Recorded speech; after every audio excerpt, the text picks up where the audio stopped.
So welcome back to Newcastle Central. A little bit of a delivery here. Just been making a little bit of slow progress over the summer. Hasn't been a whole lot going on. I've been waiting for these for a while though. When these were announced a few months ago, I placed a pre-order for them. I've been trying to figure out. I got a class 47001 from Bachmann last summer, so right around a year ago. Hasn't really done a whole lot. I've been trying to figure out what it was I was going to put behind it.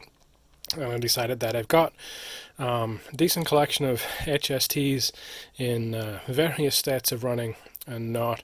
But what I wanted to do was have something a little bit different. So these are the new Hornby Mk2F coaches. So Bachmann, I think, also has Mk2Fs at the moment as well with Acorn, and very well detailed. A little bit on the pricey side, but some of them, the Bachmann Mk2s that they've got, where they've got DCC on board for different lighting and things like that, very, very good. I would say these are probably a little bit on the less detailed side. Maybe we'll see when we get them opened up, but they also are also a little bit on the cheapest side. So let's check it out and see what we've got. Hopefully they're a little bit better than the Mach 3s that I had some troubles with last summer, but I'm pretty excited to see what these are like out the box. So this is now just about getting all 6 of those coaches into the station, hanging out on platform 3 here. We'll come and have a little bit of a closer look in a minute. I went with 6 just because I wasn't entirely sure on the size of these coaches. In the background on platform 2, you've got one of the HSTs that is a 6+2 rig with the Mark 3 coaches. I knew the Mark 2s were a little bit shorter. I didn't want to go ahead and buy one more, which I think would make a little bit more of a prototypical rack. So right now I'm going to have Loco Hold with 6 coaches. I do want to send out a big thank you to Laura over at UK Diesel and Electric on railroading. She had given me some really good prototypical information as to what the formations would have been for this. Typically would have been 7 coach Loco Hold, and I think she'd indicated that you would often have restaurant first buffet and then 5 trail second opens and then the break, or you might have had a first open trail and then restaurant buffet, 4 trail second opens or 3 trail second opens I guess, sorry, and then 1 break. So some mix of that. So I've gone for 1 first open, 4 of the trail second opens, and then 1 break. Now that I can see how it fits, I may well be able to squeeze that out and probably add in 1 more trail second open by the time the class 47 pulls up. So we'll go and have a little look at the coaches in a little bit more detail and see what they're like. I will start out with a disclaimer that I haven't seen in person any of the Bachmann Mk2F coaches, so I'm not really going to be able to do any kind of comparisons because I'm based in the US. I don't get to see a lot of the UK shows. I don't get to get into the UK model shops and see any of these others up close in person. So out of the box though, first impressions is that they are pretty good quality. They do have very much of a plastic feel to them. Now they're not quite the Hornby Railroad range, but I don't think that they're quite at the same level of detail. There's not a lot of wet to them. They do roll very, very smoothly though as I was putting them on the track. But just in terms of the colouring and the quality of the paint job, improved, I would say, over the Mark 3s in the background that Hornby brought out last summer. I haven't seen any blemishes in them. I haven't seen any areas where the paint work or transfers are just in completely the wrong places like we had in the Mark 3. So overall, pretty happy with how these look. It does seem to have a very smooth finish. Do like some of the details. Each of the individual windows has, I think it would be the no smoking sign, and it's also got one to indicate that it is first class. It does have the detailing on the actual bogies as well.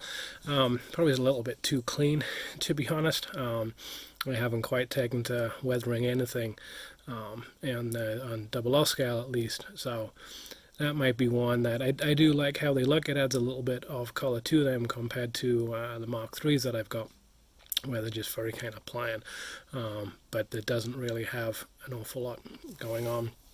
They do also have some of the detailing.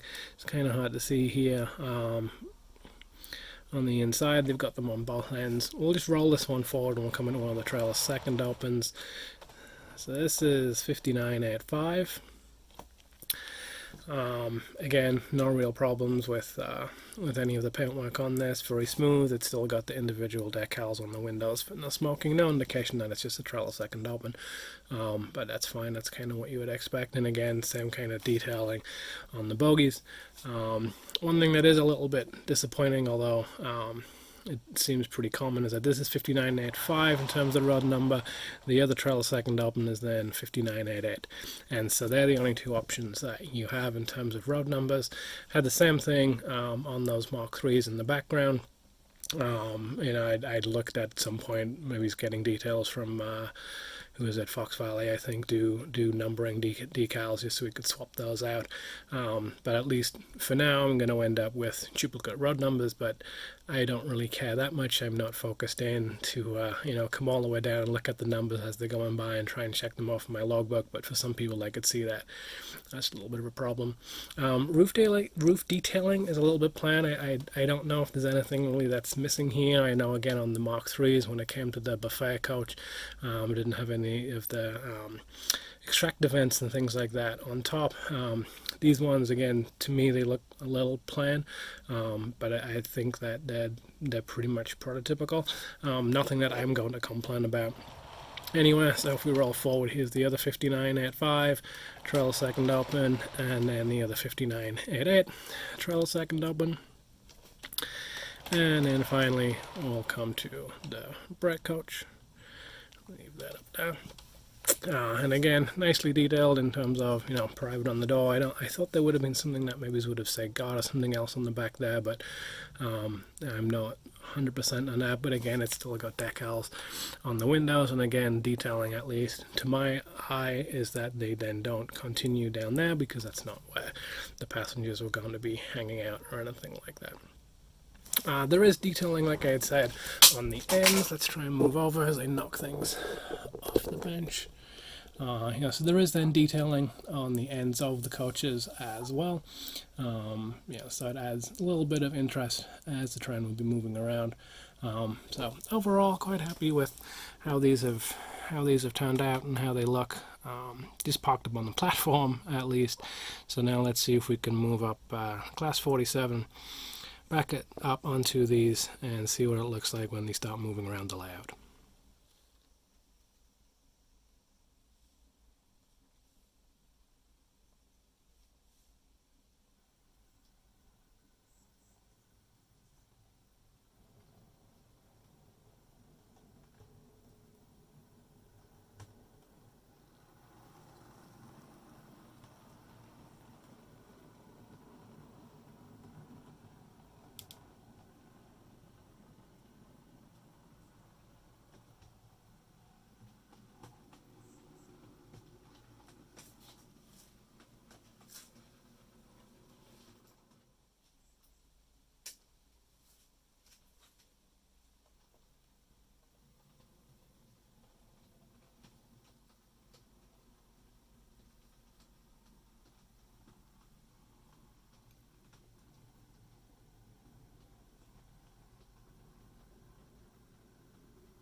So yes, I know when 47001 then started to come back into the station, lights shouldn't have gone to green to allow them to come through. I don't actually have any of the routes set up for arrivals like that, but this is now 47001 hooked up to those Mark 2F coaches. He's got a green light, platform 3 on southbound, so let's send him out and have a little look at what these coaches run like as they make their way out the station.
So overall, pretty happy with how they run. Like I said, they're a little bit lightweight when they're in the hand, got kind of a little plastic feel to them, but they do run very, very smoothly. They are pretty quiet as they're going around the layout.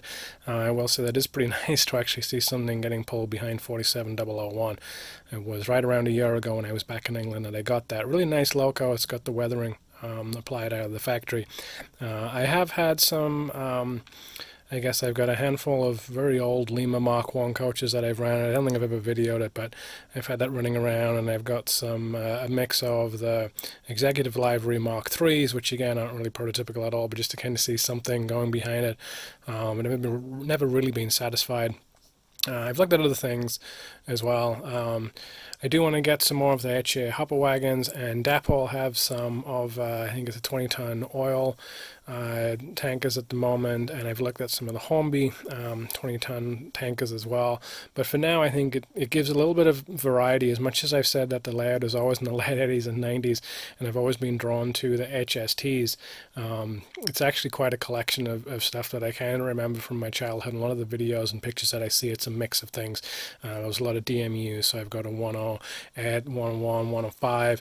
HSTs are the main ones that I remember, so I am still trying to build up some stuff there, but it is now nice to have what would be Loco Hold Mark 2s, just to add a little bit of variety, because there were a lot of 47s that I think I remember running with, 37s, probably 47s as well, 40s maybe, that would have been moving around. So overall, quite happy with these Hornby Mk2Fs.